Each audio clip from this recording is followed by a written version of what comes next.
Now that we've learned about angles in standard position, we're going to look at what's called a reference angle. Once it's called a related angle, I only use the terminology reference angle.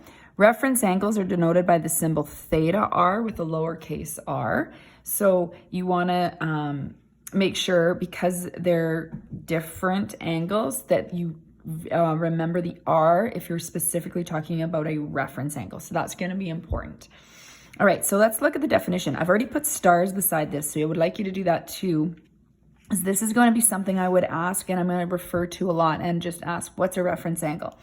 So reference angle is the acute angle formed between the terminal arm of theta and the nearest x-axis. And I'll draw it several times here for us. Acute angle, remember, is an angle less than 90 degrees. So an angle, when we get to questions later on and you're asked to find reference angles, you know it has to be less than 90 degrees, between 0 and 90.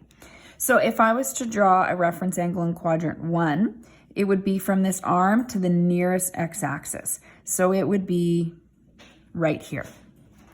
If I was to draw the reference angle in quadrant 2, so I got to draw a terminal side anywhere in quadrant 2 when you're drawing that in.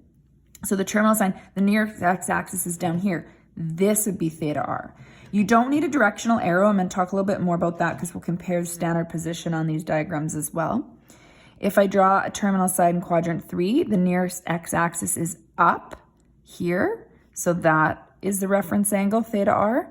And if I draw a terminal side in quadrant 4, the nearest x-axis, I go upwards here as well. That is theta r.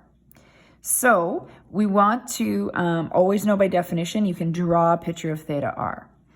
Now, how does that compare to theta or angles in standard position? And this is important now too.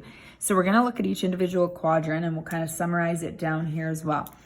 In quadrant 1, if I was to draw an angle in standard position, I'd start to the initial side and go to the ray. So there's not actually a difference. So in quadrant 1, theta is equal to theta r.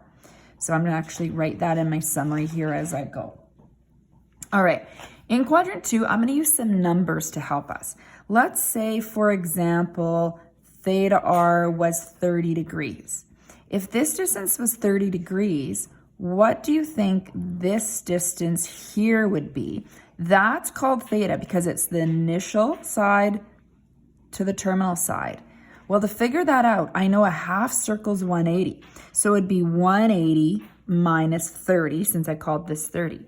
So theta would equal 180 minus 30 degrees, or in this case, 150. So the rule in quadrant 2, if you were trying to find the theta or the angle in standard position, you would take 180 degrees minus the reference angle.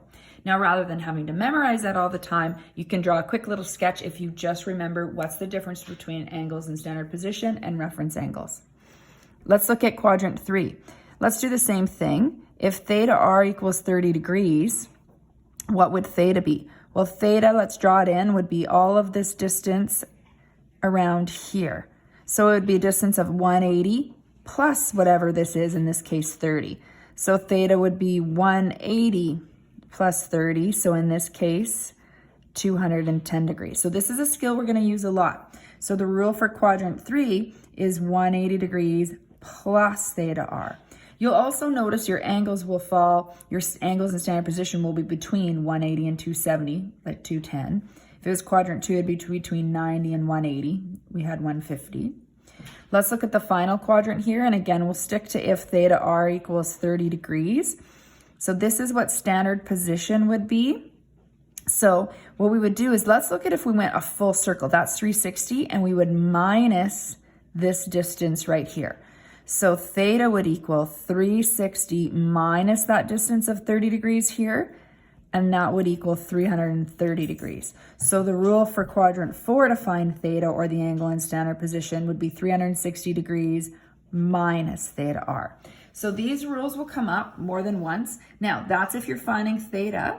You may be given theta, which we're going to look at in example 2, and asked to find the reference angle, in which case I usually draw a picture rather than rearranging these formulas.